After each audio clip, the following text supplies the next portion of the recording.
Doctor साहब, IMF की जानिब से निगरान हुकूमत का बिजली बिलों में रिलीफ का जो मुतालबा था उसको रद्द कर दिया गया है। आवाम को जो आखिरी उम्मीद थी कि शायद कोई मामलात बेहतरी की जानिब जाएँ या फिर उनको रिलीफ दिया जा सके निगरान सेटअप से, वो अब ना होता नज़र आ रहा है। क्या मामलात किस तरफ जा रहे हैं और निगरान सेटअप कैसे इन मामलात को हैंडल करेगी? नहीं, निगरान सेटअप तो अब ख़ुद बताएगा कि वो क्या कर रहे हैं मुल्क के साथ इस वक्त, क्योंकि IMF ने जो प्रोग्राम से इनकार किया है रिलीफ पैकेज देने से, वो उन्होंने किस बुनियाद पे किया है, ये बात बड़ी इम्पोर्टेंट है। वो ये बात नहीं है कि जी आप जो है वो रिलीफ नहीं दे सकते। उन्होंने बल्कि ये कहा है कि आपने हमें जो नंबर बताए हैं वो नंबर गलत है।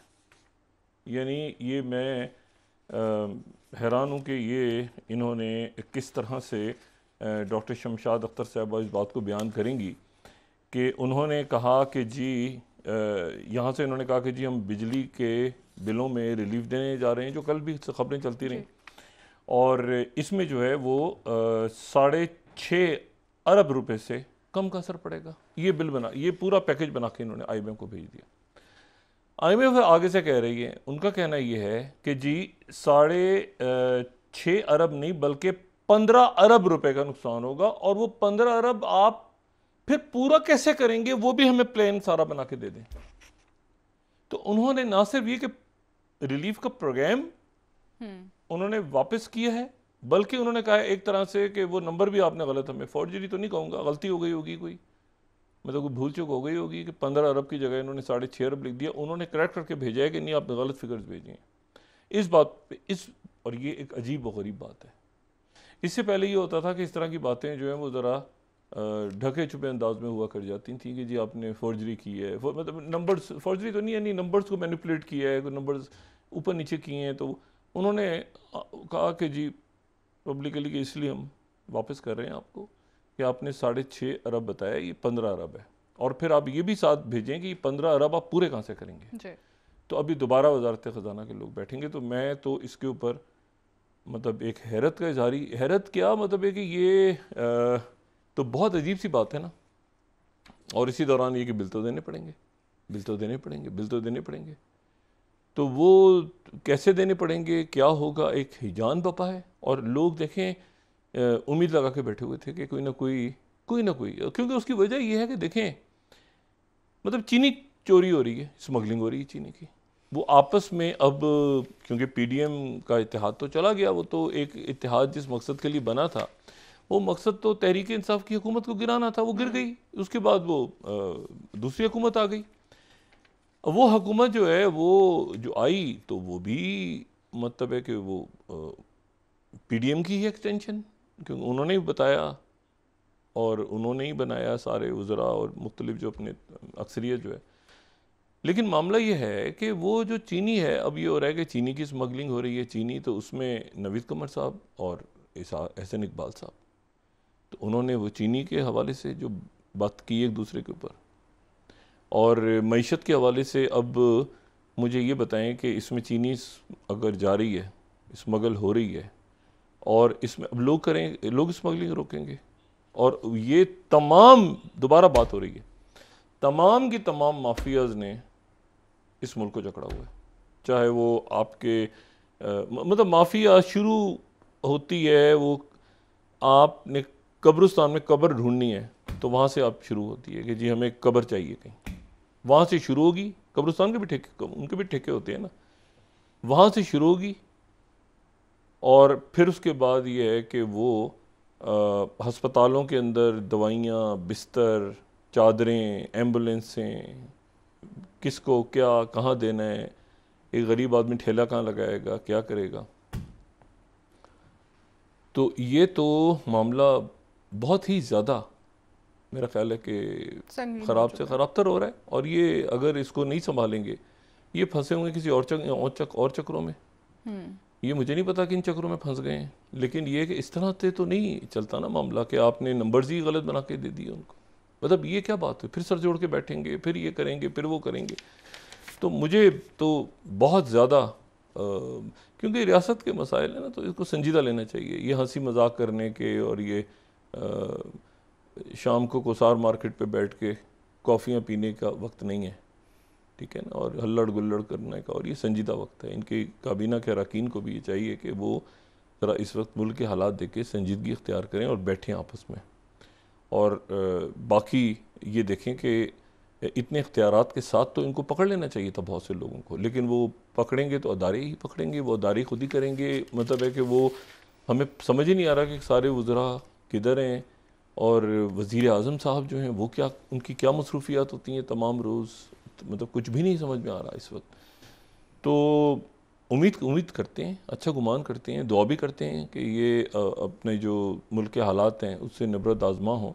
लेकिन ये है कि कोई मतलब कोई लगता है कि बहुत बड़ा डिस्कनेक्ट है, बहुत बड़ा डिस्कनेक्ट। वज़ीर आज़म साहब ने कहा है कि हम कोशिश करेंगे कि बिजली चोरी को रोक सके, तो उससे टैक्सेस का क्या ताल्लुक है, जो इजाफी टैक्सेस आपने बिजली चोरी कर दी हैं? पर मैं असल में नहीं समझ पाया हूँ, जो IMF ही नहीं, कोई भी नहीं समझ पा रहा ना, बात कुछ समझ ही नहीं पा रहा।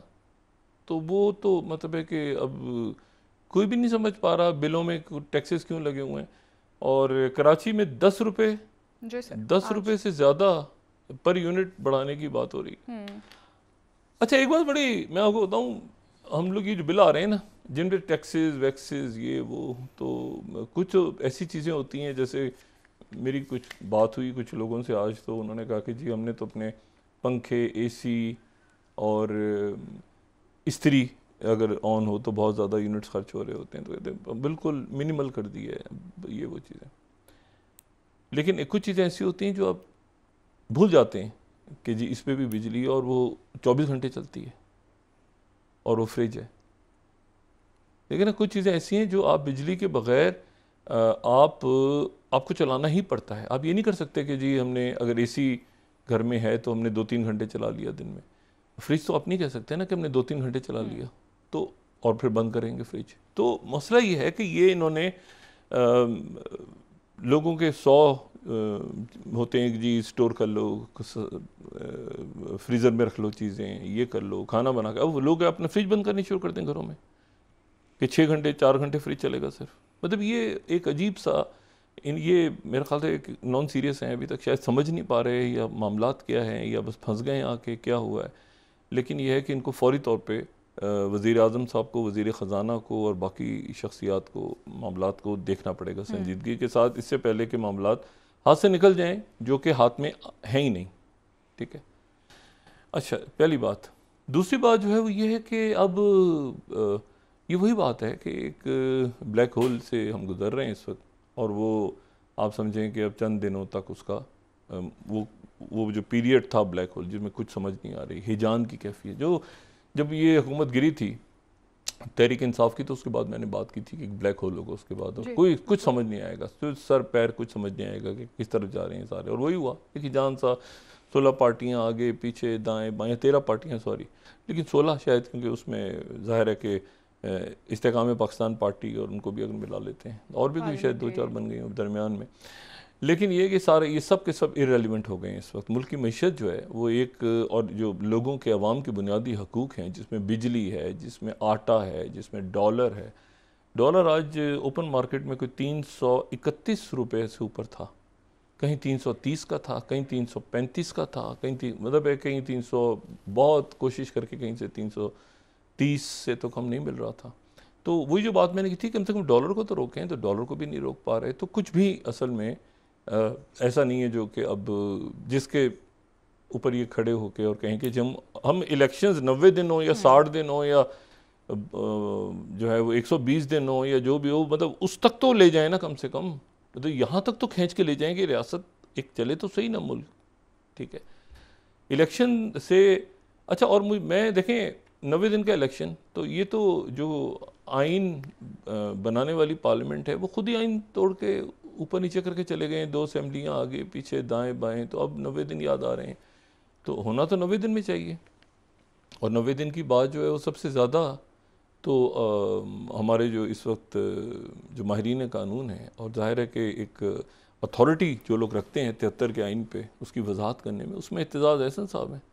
तो एतजाज़ एहसन साहब ने तो आज ये बात की है कि जी वकला भी पूरी कोशिश करेंगे, और ये सारे कि जी 73 के आइन के ऊपर लतीफ़ खोसा साहब के साथ जो उन्होंने प्रेस कॉन्फ्रेंस, मैं एतजाज़ एहसन साहब को इसलिए कई हवालों से मैं उनको क्योंकि देखें बात सारी ये है कि वो एक, मैंने कहा ना, एक अदीब, एक शायर, एक मुफक्किर, एक उसके तौर पे, और फिर उसके बाद उनको एक और कमाल भी हासिल है जो शायद ही किसी और शख्सियत को, वो ये है कि वो नवाज शरीफ साहब की जब जलावतनी हुई तो नवाज शरीफ साहब के वकील थे। अच्छा। 1999 में, और आप देखें कि मुशर्रफ साहब उस वक्त आए थे और वो नवाज शरीफ साहब के वकील थे। और उसके बाद ज़ाहिर है कि बेनज़ीर भुट्टो साहिबा और आसिफ जरदारी साहब, वो सारे मुकदमात भी उन्होंने देखे, और फिर वो अब तहरीक इंसाफ के चेयरमैन और साबिक़ वज़ीर आज़म के। तो वो इन एंड आउट, जब आप किसी के वकील होते हैं तो इन एंड आउट आप समझते हैं चीज़ों को, बार के अंदर। और बाकी हमारे यहाँ जो ये शख्सियात हैं, हामिद खान साहब भी हैं और लोग भी, मैं सबका नाम नहीं लेना चाह रहा, अशतर औसाफ अली हैं, मैं बेशुमार वो कलाम है उनके, लेकिन एतजाज़ एहसन साहब को चूँकि यूनिक पोजीशन हासिल है ना कि उन्होंने तमाम लोगों का, और वकला तहरीक पूरी चली, और उसके वो रूए रवां थे अली अहमद कुर्द साहब, और ज़ाहिर है उसमें हामिद खान साहब भी थे और बाकी सियासी जमातें भी थीं, लेकिन एतजाज़ एहसन साहब का बड़ा किरदार था। लेकिन मसला ये कि अब जो आइन वाली बात है, वो तो आइन की जो असेंबली है उसी ने तितर बितर कर दिया सारा। अब उसको कौन जोड़ेगा, कैसे जोड़ेगा, क्या करेगा, तो ये तो अभी कुछ नहीं पता। और मैं इसको 90 दिन में तो इलेक्शन होना चाहिए, लेकिन मैं इसको समझने से कासिर हूँ कि ये 90 दिन, ये तो मत्थे डाल के चले गए, जुलाई का जो था वो अगस्त में डाल के चले गए, PDM की हुकूमत, तो अगस्त का बिल इनके मत्थे डल गया। तो अब सवाल ये है कि इस वक्त मुल्क में आके ये है कि फ़लाना आ रहा है तो फ़लाना आ रहा है, तो फ़लाना इन्हें आना है, फ़लाने ने आना है। इस वक्त मुल्क जहाँ खड़ा है वहाँ पर तो ये जान छुड़ा के भागे हैं, ठीक है, और अब एक दूसरे पे इल्ज़ाम, जो भी सही है गलत है जो भी है। तो इस वक्त आपका क्या ख्याल है कि कोई हुकूमत संभालेगा इन हालात के अंदर, और वो कहेगा कि मैंने 5 या 10 दिन या 1 महीने या 2 महीने में मैं मईशत मुल्क की ठीक कर दूंगा, गुरबत को ले आऊँगा। तो वो एक पूरा सिस्टम डिस्टेबलाइज हो गया, एक पूरा सिस्टम डिस्टेबलाइज हो गया। और कोई चीज़ डिस्टेबलाइज होती है तो उसके बाद वो ठीक नहीं होती, फिर वो गिर जाती है, और गिरती है तो मैंने नज़र आती है गिरती हुई, ठीक है। तो बाकी तो ये बस आप समझेंगे बस अब ऐसे है टिपिंग पॉइंट पे ना, क्योंकि ये कुछ है नहीं ना। अब क्या है मुझे बताएं, आज वो परवेज़ इलाही साहब का जो मामला है, तो कल एक अदालत में एक केस लगा हुआ है, दूसरी हाई कोर्ट में दूसरा लगा हुआ है। क्या वो परवेज़ इलाही साहब के जो रिहाई के हुक्म पर आईजी मैं वही बात कर रहा हूँ ना। तो वो इस्लामाबाद के आईजी क्या एक वो पंजाब ने बुलाया हुआ, एक यहाँ केस लग गया है, एक इस्लामाबाद हाई कोर्ट का इशू है, एक पंजाब हाई कोर्ट का इशू है। तो परवेज़ इलाही साहब क्या उधर, मतलब है कि कैसे वो क्या बाहर आ जाएंगे, नहीं आएंगे, क्या होगा तो इन अदालत में। तो एक बड़ी बड़ी एक आप समझिए ना कि मुल्क में हिजान है, और ऐसा कभी मतलब हुआ नहीं है, कभी भी नहीं हुआ, मतलब किसी सिस्टम के तहत। अब इसमें आज जो आरिफ अलवी साहब से मुलाकात हुई, कल हमने जिक्र किया था कि आरिफ अलवी साहब से मुलाकात हुई, और मुलाकात उनसे हुई जी जो निगरान वज़ीर कानून। हमने कल भी बात की थी कि कोई अभी तक निगरान काबीना की शख्सियत नज़र ही नहीं आई उनके सामने मिलती हुई उनसे। तो गालिबन आज पहली मुलाकात हुई है, लेकिन ये है कि वो ये वाज़े नहीं है कि ये अगले, अब ये देखें ना कितना क्रूशियल इश्यूज़ हैं